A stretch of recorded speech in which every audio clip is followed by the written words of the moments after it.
Johnny Three Tears. I am from Hollywood Undead on tour with Falling in Reverse and Black Veil Brides all over the great Australia. Fantastic, brother. How you doing today? I'm great, buddy. Chilling, man. Getting ready to head over there. 35-hour flight. Very excited. Fucking hell. Can you sleep on planes or are you a movie watcher? I just lose my mind for like the whole time, pretty much. I can't concentrate on anything except how fucking horrible it is. Fair. Oh. Just slowly torturing myself. No, I guess yeah, I watch a movie. I don't know. I'm not a big movie guy.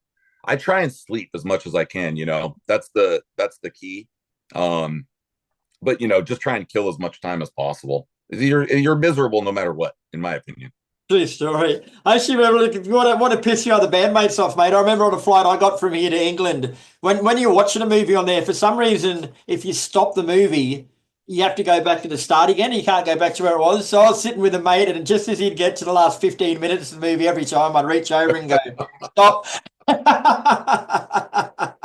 Well, that'll kill time for him. It'll make your time go by a lot quicker too. Yeah. Laughing the whole time.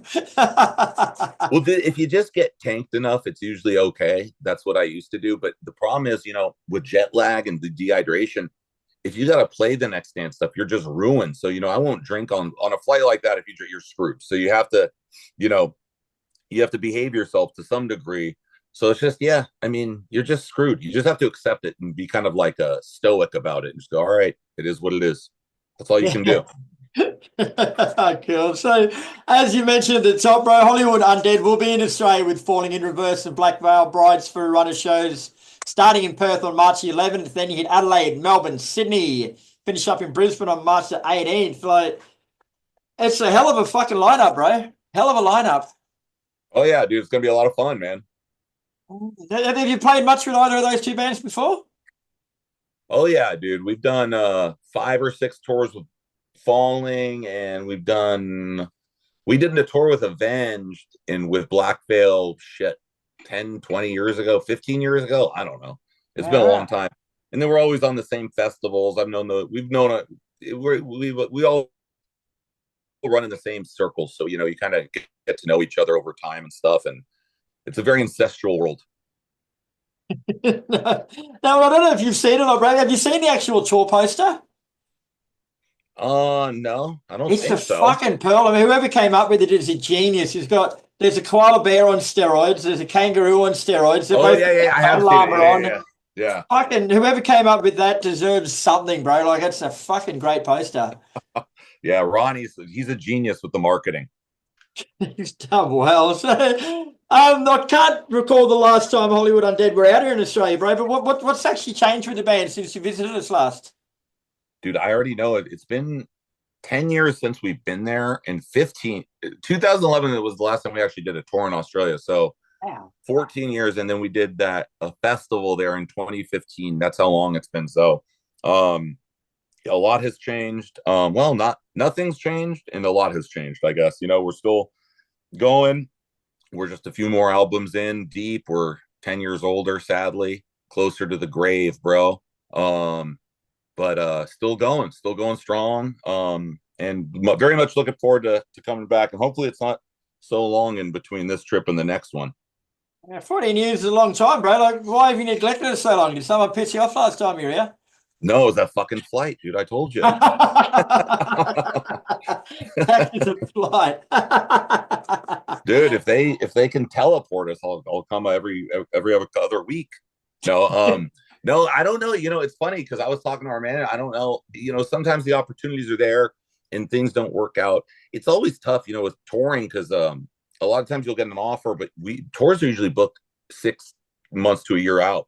And so every time we've gotten an offer, we either had a tour booked or we were recording, and it's just never clicked at the right time. So this was the first time we've actually gotten an offer that made sense and we could do it. So we jumped on it and we were happy to do it. We actually just did this. I don't know if we have a thing called Shiprocked out here where you play on a cruise ship. And Parkway headlined it with Oh, us. nice. And they're the nicest dudes in the world. So it made us even more excited to head out there because those guys were really cool dudes. And we always loved playing with those guys. So we were really excited to head out there. Those guys are so nice and stuff, as is everybody there. Very nice people over there. You've only met the good ones, mate. There's some fucking assholes too. Don't worry. Well, there's assholes everywhere, dude. You can't, you can't hide from all of them. True that. So, for the benefit of those whose memory might not last 14 years or have forgotten, what can fans expect from Hollywood Undead Live?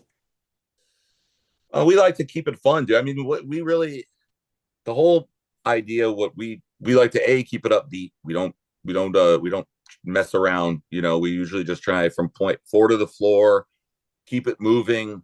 No, we don't. We have ballads, but we don't play them live. We're not one of those bands. We just try. We want people to walk away and say that was a lot of fucking fun. That's really what our job is, in my opinion. Entertainment. And we write ballad songs and songs like that, but those are meant for when you're driving on the beach and or you're trying to, I don't know, bang your girlfriend or something. Those are great. They're great songs. That's what I like to listen to. But live, we just try and keep the energy really, really high and make sure people have fun. That's what live music is for me. So that's kind of what we try to bring to the table. Damn straight. Now, just say someone inexplicably is only coming for Fall in Reverse or Black Veil Brides and doesn't know fuck all about Hollywood Undead. Give them 3 songs to listen to be able to get to know the band a bit better before they come along. Well, Undead is probably the staple. That's the title song off our first record that we all, I don't think we've ever played a set without playing that. Bullet is an acoustic track that we do live off our second record that I would definitely listen to. And then I would listen to our newest song is called Hollywood Forever. That is off our most recent release. And since it's our newest song, you should listen to that. Fantastic. Now, you've also got your own headline shows in Melbourne on March the 15th, Brisbane on March the 19th, and Sydney on March the 20th. Like, I know everyone always says that there's not much difference, but it's got to be that bit more special playing your own headline shows while you're out here. Oh yeah, I mean with the other bands, there are big arenas and stuff, and those are fun for their own reasons. But I've always been partial to, when you play to your audience and your audience alone, it's different. It's much more intimate. Everybody there is there for you, and they know you, and it's a different experience. And we haven't. The reason we added them is because we haven't been there in so long. It seemed wrong to go there and just do only support shows. So we want to at least have the opportunity to do a few regular headline shows, just Hollywood Undead. So yeah, the vibe is always a bit different, and then club shows like that, more intimate. Those have always been, close to my heart. I mean, there's been, dude, like bands like U2 and stuff, and Metallica will still do like club shows once in a while because they miss that feeling so much. You know what I mean? Because it really is that it's that that's how you start out. That's what you always start out doing. And there's no feeling like it. Those guys play to 80,000 people stadiums, but you can't mimic 2 feet away from you could see the sweat beads on someone's forehead. It's a different vibe. I love it. It would be completely, man. And just say like with set lists, like when you're supporting someone like Fall in Reverse, like do you tailor your set list to suit the mass appeal and like what you think their audience might like of yours, or do you go out there and play ones that you want them to remember you for? Oh no, we just do what we do, like whatever we want. We've always kind of marched to the beat of our own drum. I've always felt that if you're in a band and you are there to present something, you should always try and get people to fit your mold, not theirs. Because people don't know what they like until you show them. You're not, you know what I mean? They want to be shown something new, something they're not familiar with. So why would you go give them something they're familiar with or something they're used to? Give them something, hit them over the head. And if they don't like it, so what? If they do, cool. They got their, I want to give them something they're not used to, something new to them. I don't want them to, hey, let's critique it so it's as close to what they're used to as possible. It's like, no. So we do whatever we want to do. And if people don't like it, that's okay. But you're going to at least see something that you haven't seen before, which is the whole point, I think. Damn straight, brother. Now, going back in time, like Hollywood Undead formed in LA back in 2005, man. So what was the musical climate like that gave birth to the band back then? And where did you fit into the scene initially? Well, dude, we had been in bands together since we were like little kids, and kind of one would start, one would break up, and we honestly, we went to preschool together, most of us. Wow. Yeah, our parents knew each other. We'd drive each other to school and shit like that. So I've known some of these guys longer than my memory can track. So we'd always been doing music together ever since we started doing music. And We ran around Hollywood together, and we would play the Whiskey and the Troubadour and the Roxy and all the clubs there when we were in local bands. And Hollywood Undead was, honestly, it's funny because we had enough bands. We had finally kind of just said, fuck this. It's, it was a bitch, being in a band sucked. It's, no one cared. And you play a show to 20 people. There's only so many times you could fucking ask your friends and your parents to go, or, and so we'd kind of not given up, but we were just like, whatever. So we started Hollywood Undead strictly for ourselves, just to like make what we wanted to make. And oddly enough, right when we had kind of given up any expectations, we made our first Hollywood Undead song and started putting out music. And all of a sudden, people were like, yo, what's this? Like, and that was when it was when we didn't try that we actually got people to listen to us. It was fucking weird. And we were putting music out. We started getting labels hitting us up, and we're like, we thought people were fucking with us. We really did. People were emailing us, and I thought it was like people fucking, like, hey, I'm blah, blah, blah from Elektra Records. And I thought it was somebody fucking dicking with me. Wow. Yeah. And so it was funny because we kind of let go of any expectation and just said, fuck it, let's just do whatever we want. And that was what worked. So that's a lesson to everybody, man. Just like I said, do what you want and make people fit to your mold. Don't fit to what you think they want, because they don't know what they want until they hear it. Yeah, it's amazing. So with your debut album, Swan Songs, that came out in 2008, mate, like that set the band off on a path. Like, that was a massive success, that album. Like, at the time of making it, did you have an inkling that it was something special, or was it just the best you could do at the time?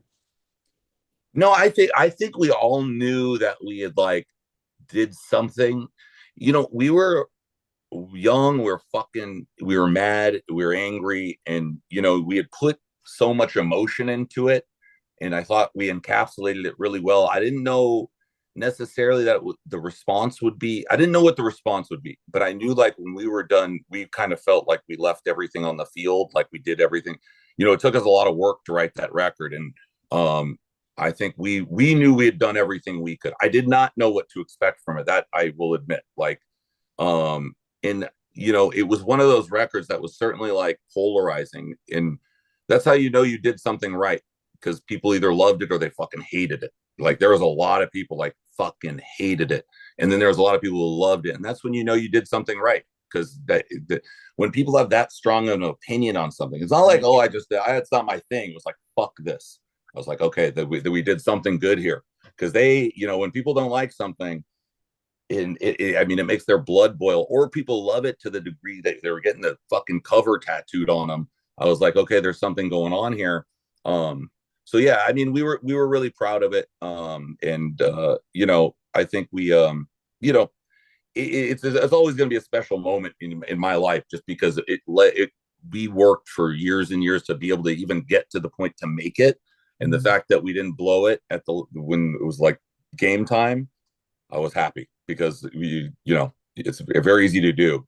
We finally had our chance. You get your chance to go up to bat, and I felt like we hit a home run. So I was always happy about that. Okay, so what actually gave you more drive, mate? Like the people that absolutely hated it, or the people that loved it? Like, what gave you more drive to... Oh, the people that hate it by far.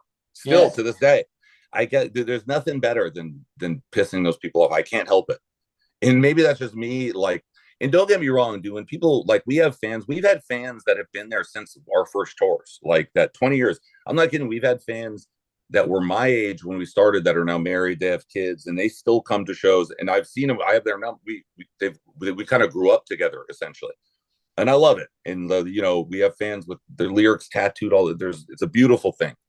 But man, just there's something about someone wanting you to fail and you just not succeeding in spite of it, that there's just no better feeling in the world.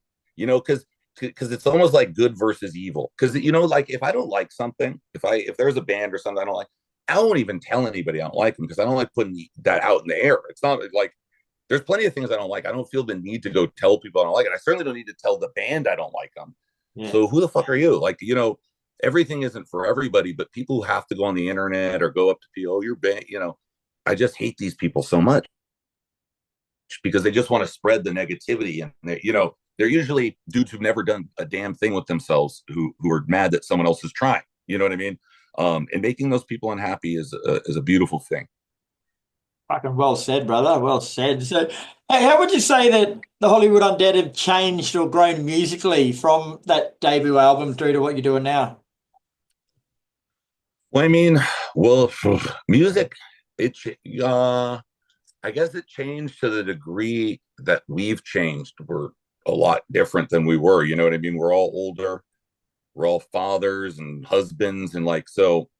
As you've, and I'm not saying we're different people at the core, but as life changes, I guess our songs, the subjects in particular, I think our records have gotten darker more than anything else because like we take life more seriously, I suppose. As you know, Swan Songs had a lot of innocence to it. You're still look at the world differently. You're still naive. You're 20 years old and you like, I don't know, there's a level of naivety to the way you view things. And as time goes on, you start to view things a little differently. But I would just say, yeah, it's only music.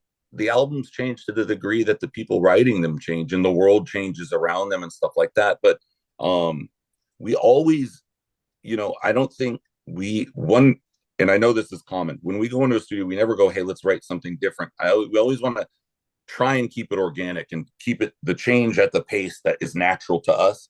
Sounds change, production changes, and those things change automatically. But really organic change is basically being honest with yourself and writing songs. If you're writing songs that are organic to your feelings, allowing that to just come out naturally. And I don't want to write songs that I don't mean and things like that. So, I suppose the main thing is, yeah, they probably the darkness kind of starts to creep in, mortality obviously becomes something you think about a lot more as you get older. So death kind of starts to come into play, things like that. Just to be honest.